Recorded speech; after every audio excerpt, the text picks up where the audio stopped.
반갑습니다. 변수환 교수의 맛있는 돈 이야기의 배종찬입니다. 자, 여러분 반갑습니다. 반갑습니다. 갑자기 좀 깜짝 놀라셨죠? 이렇게 화면상으로 저희 얼굴이 직접 보이니까 이렇게 왜 동영상을 촬영을 했냐라고 하면요, 제가 이 파워포인트 해가지고 목소리만 방송 계속 나갔잖아요. 그러다 보니까 저의 모습이 궁금했나 봅니다. 그래서 2014년도 그 옛날에 찍었던 거, 그 카메라가요 20년 된 카메라입니다. 색깔이 다 녹색이죠. 근데 그런 14년 15년도에 촬영했던 동영상들이 조회수가 쑥 올라가더라고요. 그래서 우리 시청하시는 분들이 이 배종찬이가 어떻게 생겼는지 궁금하시는 것 같아가지고 제가 좀 비밀스럽게 저의 모습을 안 비치려고 했는데 어쩔 수 없다 싶어서 제가 그냥 비치게 됐습니다. 또 어떻게 보면 이렇게 얼굴에 내 비친다는 거는 여러분들하고 저하고 이제 공감을 더 할 수 있는 또 기회가 되지 않을까라고 또 생각을 하고 있어요. 그리고 그래서 이렇게 얼굴에 내 비치는 거다. 혹시 얼굴이 그렇게 잘생기지도 않았고 또 얼굴이 그렇게 이쁘지도 않은데 좀 제 얼굴을 보고 실망이다라고 하신 분들은 이해 좀 부탁드리고요. 항상 이렇게 웃으면서 강의를 하고 웃으면서 여러분하고 소통을 하고 싶은 마음에서 이렇게 동영상을 준비하게 됐습니다. 오늘의 이야기는요, 가난한 사람들하고 이 부자가 생각의 차이가 엄청나다고 생각하거든요. 저는 수많은 사람들을 만나봅니다. 그러면 가난한 사람들이 왜 가난할 수밖에 없고 부자들은 또 왜 부자일 수밖에 없는지 이제 만나보면 알 수가 있어요. 그래서 오늘은 이런 부자의 생각과 가난한 사람의 생각의 그 차이에 대해서 한번 얘기를 한번 해보도록 하겠습니다. 제일 먼저요, 이 가난한 사람들은 운명을 믿습니다. 근데 부자들은 운명을 안 믿어요. 그리고 가난한 사람들은 운명이 타고났다 생각해요. 근데 부자들은요, 운명은 타고나지 아니하고 내 하기 나름이다 생각합니다. 여러분 주변에도 부자분들이 있고 또 가난하신 분들이 있잖아요. 그분들 만나보면 좀 차이를 좀 느끼실 수가 있죠.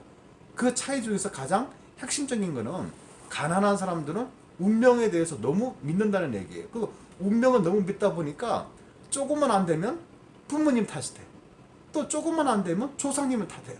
아니 조상들이 무슨 죄가 있나요? 지금 무덤에 다 있는 분들인데 그분들이 뭘 했기 때문에 여러분 사업이 안 되고 그분들이 그 조상님들이 뭘 잘못했기 때문에 여러분 일하시는 게 안 된다고 그분들 탓을 하냐고요. 그렇지 않나요? 그러다 보니까 제일 먼저 탓하는 건 이제 신, 하나님이 어떻고 부처님이 어떻고 알라신이 어떻고 그 다음에 조상님 탓, 그 다음에 부모님 탓, 그 다음에 아내 탓, 남편 탓, 그 다음에 형제 자매 탓, 심지어 본인들의 자식들 탓, 그 다음에 친구들 탓.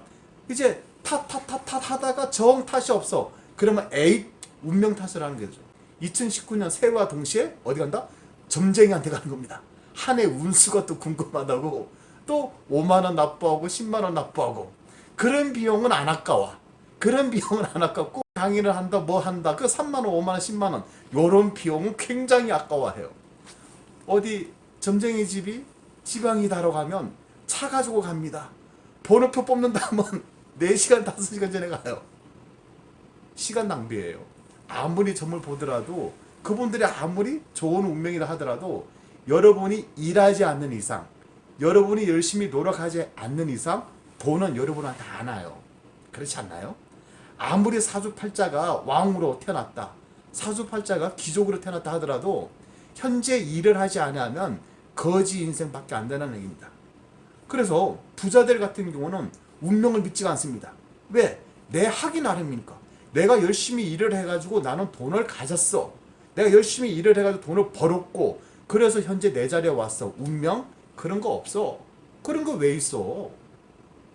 그렇지 않나요? 내 하기 나름이라는 거죠. 따라서 부자들은요, 운명에 대해서 굉장히 긍정적 마인드를 가지고 있다. 근데 가난한 사람들은 이 운명에 대해서 부정적이라는 거죠. 그러니까 내가 사업을 하든 뭐라 하든 안 될 수도 있다라고 미리 깔고 시작하는 거야. 안 될 수도 있다. 근데 안 됐어. 그러면 역시나 안 됐네 라고 생각하는 거야. 그 다음에 조상님 탓이다. 근데 부자들은요, 안 될 확률을 믿지 아니에요.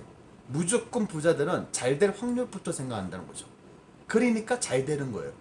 그리고 안 될 이유를 설명할 필요도 없고 안 되는 이유가 없다라고 생각합니다. 굉장히 긍정적 에너지를 가지고 있다는 얘기겠죠. 그 점에 차이가 나는 것 같고요. 이 두 번째로 보면 이제 돈이죠. 이 가난한 사람들의 특징 보면 돈이 원수예요. 돈이 원수다, 돈이 원수다. 이게 돈이 원수라는 부모님 밑에서 자라난 그 자녀들은 자연스럽게 이 자녀들이 성인이 되면 또 부모하고 똑같이 말을 합니다. 돈이 원수다, 돈이 원수다, 돈이 원수다. 그러니까 가난이 대물림 된다는 얘기죠.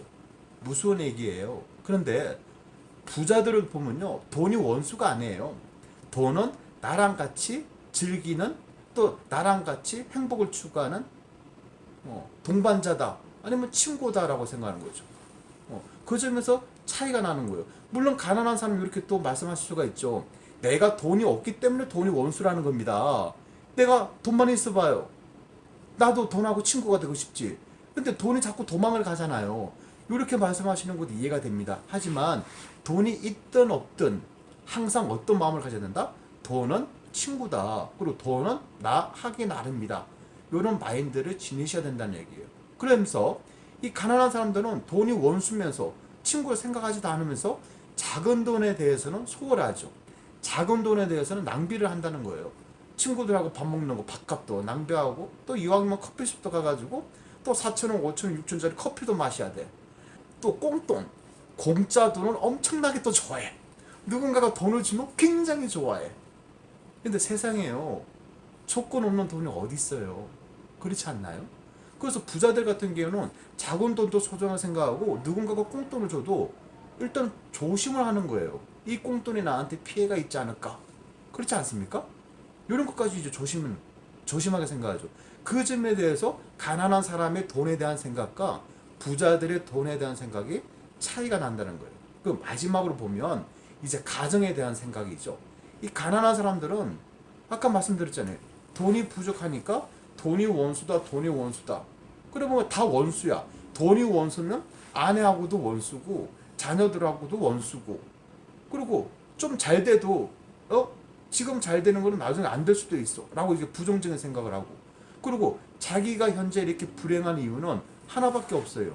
내가 돈이 많지 않기 때문에 불행하다라고 생각하는 거예요. 즉 돈은 바로 행복이다라고 이렇게 단순하게 생각을 하는 거예요. 근데 이 부자들을 놓고 보면요, 이거는 돈은 수많은 행복 중에 돈이 있음으로써 행복하시는 거는 하나의 조건이라는 거예요. 돈 자체가 행복이다 생각 안 하고 돈은 하나의 행복이다라고 생각하는 거예요. 그럼 우리가 행복해지기 위해서는 뭐도 있어야 됩니까? 돈만 많다고 행복한 거 아니잖아요. 돈이 100억이야. 근데 내일 당장 나는 죽어야 돼. 그럼 100억이 의미가 없잖아. 그렇지 않나요? 그렇지 않습니까? 내일 당장 난 죽어야 돼. 그럼 100억 있으면 많아져. 그 있으면 뭐해? 그래서 행복이라는 거는 수많은 열매 덩어리들이 뭉쳐져 가지고 하나의 행복 나무가 만들어지는 거잖아요. 그 행복 나무 속에 이 돈이란 거는 하나의 열매밖에는 안 된다라고 생각하는 거죠. 그러니까 이 부자들의 특징을 보면 이 가정의 행복을 위해서 여러 가지 다양한 그 조건들을 충족하기 위해서, 열매를 맺기 위해서 노력을 한다는 거죠. 그리고 또 하나, 이 부자들의 특징은 현실에 대해서 항상 자녀들하고 얘기를 한다는 게 특징이 있습니다. 아버지가 요렇게 해가지고 돈을 모았단다. 너도 이런 식으로 하면 돈이 갈 거야. 그리고 네가 한 달 용돈이 얼마인데 아빠가 보기에는 요렇게 돈을 씀씀이 이렇게 하면 이렇게 될 수도 있어. 이렇게 가르침이 있다는 거죠. 돈이 얼마나 소중한가에 대해서, 또 우리 집안의 실정에 대해서, 사실 우리 집안이 요러요러한데 앞으로 우리 집안이 나아가기 위해서 요렇게 좀 해야 되지 않을까? 라는 교육이 있는 거예요. 근데 가난한 집안들의 특징에 보면 그런 돈에 대한 교육이 없어요. 그 왜 없냐라고 하면 교육을 할 돈이 없다는 거야. 돈이 없기 때문에 교육도 없다는 거예요. 그럼 발전이 없는 거예요. 그리고 또 뭐다? 자녀들한테 내가 현재 우리 집안이 가난하다는 걸 뭐 하고 싶다? 숨기고 싶은 거예요. 숨기면서 우리 집은 어느 정도나 산다라고 거짓말을 하는 거죠. 근데 혹시 우리 집 실정에 대해서 얘기를 하면 아이들이 충격받지 않을까 봐. 근데 중요한 거는 아이들은 강하다는 얘기예요. 우리 집안의 형편이 부모님이 말을 안 해주셔도 우리 집안의 형편은 아이들이 먼저 알고 있습니다. 근데 요거를 솔직담백하게 먼저 알려주고 우리 집 실정이 현재는 요러요러한데 앞으로는 요러요러하도록 좀 우리가 변화되어 나가보자. 이게 교육인 거죠. 그러면 아이들이 우리 집안이 이렇게 됐으니까 이제 나도 내 인생은 내가 열심히 살아야 되겠다. 공부 열심히 해가지고 자기 진로를 또 닦을 수도 있겠죠. 1인식으로 해가지고 이게 가정이라는 것도 가난한 사람들은 돈이 많아야 행복하다라고 단순하게 생각하고 부자들 같은 경우는 돈과 건강과 또 이제 가족지간의 우애 이런 거를 가족에 여기 뭉쳐가지고 이렇게 돈만 많아서 행복한 게 아니라 돈과 여러 가지 요소들이 뭉쳐가지고 가정이 행복하다라고 생각하죠. 그래서 결론적으로 보면 가난한 사람들은 부정적인 마인드를 가지고 있고 작은 돈을 소홀히 하면서 돈이 원수라 생각하고 자녀들한테 돈에 대한 교육을 안 하기 때문에 결론적으로 불행하고 가난의 연속이 되는 거고 부자들 같은 경우에는 돈에 대해서 긍정적이에요. 성공에 대해서 긍정적이고 그리고 작은 거에 대해서도 아껴 쓰고 그러면서 돈보다는 또 뭘 추구한다? 가정의 행복을 더 추구한다. 그래서 가난도 대물림이 되고 부자도 대물림이 되는 빈 부익부 현상이 이어지는 현상이 일어납니다. 2019년입니다. 기해년이죠. 황금 돼지띠입니다. 생각만 해도 기쁘지 않나요? 황금이 있고 돼지가 있어. 그 복스러운 돼지가 황금색이야. 굉장히 예쁘죠? 2019년도에는 이 방송을 청취하시는 우리 애청자 여러분, 황금 돼지를 한 마리씩 여러분 마음속에 품고 그런 황금 돼지가 여러분을 다 기쁘고 또 행복하고 부자로 만들어 줄 거라 저는 생각합니다. 이상까지 배동찬 교수의 맛있는 돈 이야기였습니다. 새해 복 많이 받으세요. 감사합니다.